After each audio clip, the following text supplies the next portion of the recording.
You're already in heaven. You're only dreaming that you're not.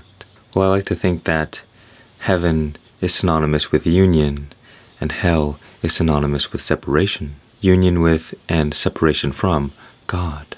But if you think about it, God can never be separated from you, because God is all-pervasive.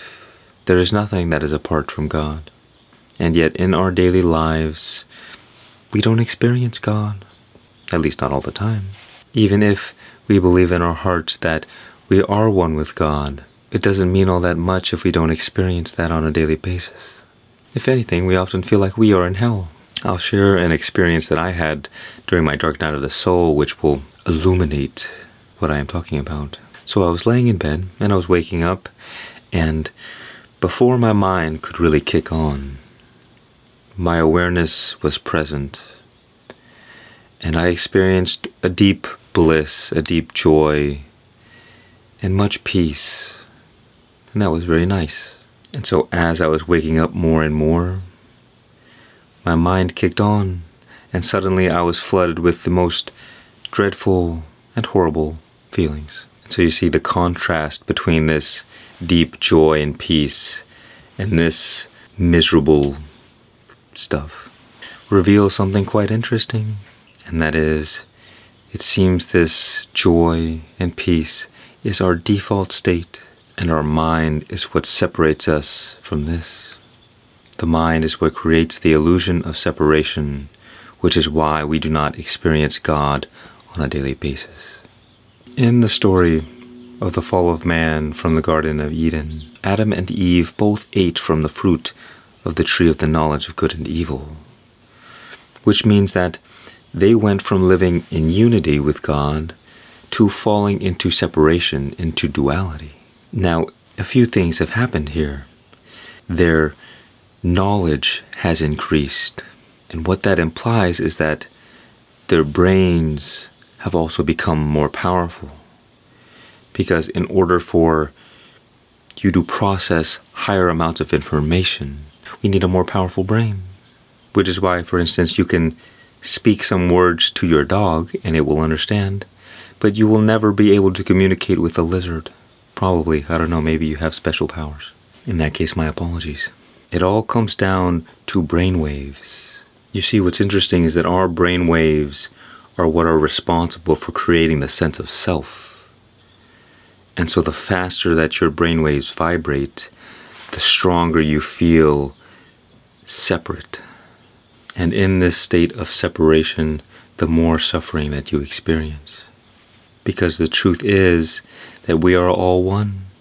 And so the more you live in separation, the more you are living in illusion, and the more you are separated from the truth. The more you are out of harmony with life.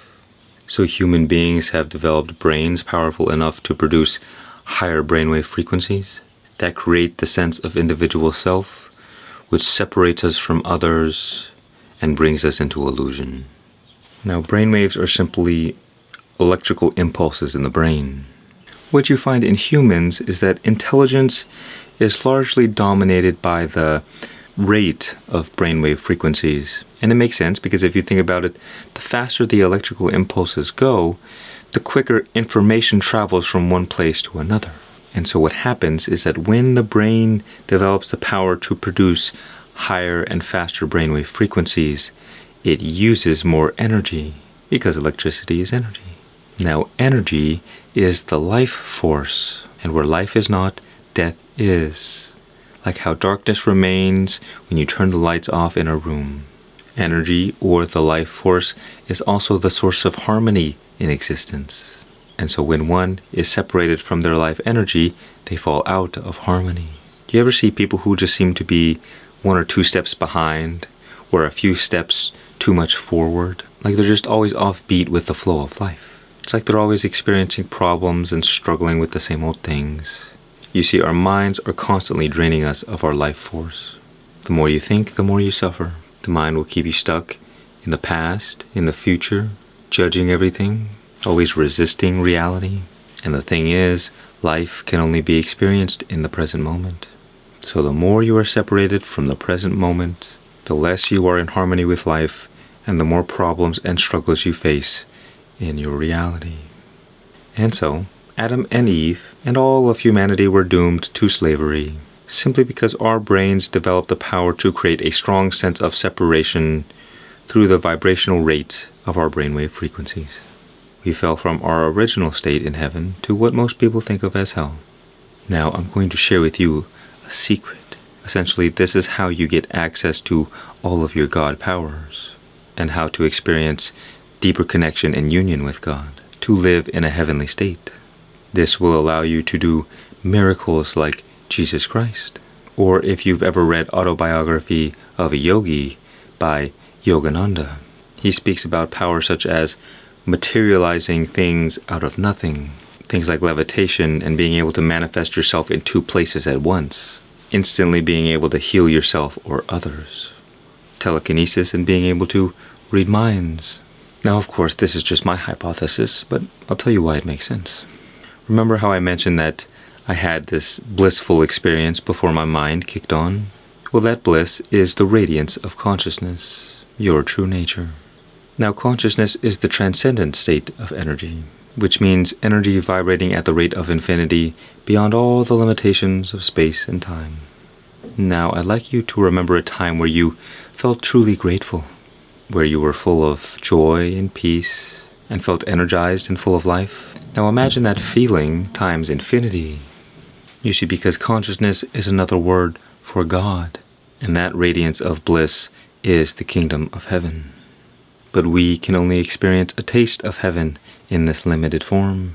So all of our limited experiences on this earth shadow in comparison to the limitless bliss that is the radiance of God. Every night in deep sleep, we return to this source, and the divine healing nature of consciousness floods our body and heals us, which is why sleep is the most important thing we can do for our health. And so you see, when our brain waves are at their slowest, in other words, when we are in a state of no mind, consciousness shines forth most brightly. Now remember, consciousness is God, because in the presence of consciousness you experience the highest state of bliss, which you might call heaven. So what Jesus and all the other holy saints have accomplished, the same one thing, was successfully enter into this kind of deep sleep while awake.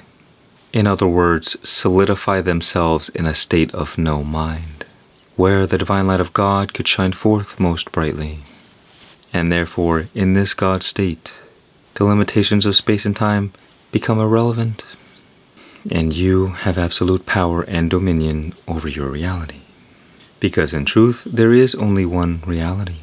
You are consciousness in the limitless and eternal formless state, experiencing consciousness manifested in an infinite array of temporary forms. And so everything in your existence is merely an extension of yourself, which means that when you are in the God state, you have infinite control over all matter. In the Law of One, you should check it out, they say that light beings came down from heaven, which were the old Egyptian gods, and they materialized the pyramids with this God power. Who knows? Possibly. Now we're talking about some of the most advanced secrets of the universe, but if you'd like to give it a shot, here's how I would do it. Or here's how Jesus did it. Jesus gained his power through unconditional faith, love, and devotion to God. Now, of course, I didn't know Jesus back then, but I understand the essence of Christ and what he represents. And that is unconditional love, selflessness, and service to others. In this way, you completely deny the mind all fuel, because the mind is only concerned with selfishness, me, my, what I want. And so through this path, which is called the path of the heart, you deny the mind all its power, in which it will continuously fade over time. And the love, joy, and bliss of God will shine forth brighter and brighter. You become a perfect divine vessel for God, in which God can act through you with ease. And because God is limitless, God can do anything, which helps explain the miracles performed by Jesus. Now, another way is the path of knowledge and meditation, which is where I'm most comfortable. And that is where, through spiritual teachings, you recognize your true nature as consciousness. But you have to directly experience that. which is why meditation is the vehicle to God on this path. What my experience has been like so far is that once you recognize the self, the mind can no longer really steal your energy because you are no longer under the illusion that you are a separate individual. The mind feeds off our belief and our identity. And so when you cut off all belief and identification, the mind loses all power. And so you enter into this kind of game with the mind, where it's always trying to pull you back into identification. And you're always returning to the recognition of your true place as awareness or consciousness. The practice of self-inquiry, which is kind of like meditation, is used here. And the practice is just realizing that if something can be observed, it can never be the real you. Because in order to observe something, there needs to be an object of observation, and you there to observe that object. And so you go through your life and you see all of the things in your experience, and you begin to disidentify with them one by one. And because the mind has no food to feed, it falls away naturally over time, in which the light of God can shine more brightly through you. Now, to be honest, I'm not so concerned with getting all these kind of crazy powers, although it would be cool. I care mostly about the everlasting peace and freedom that comes with the recognition of the self.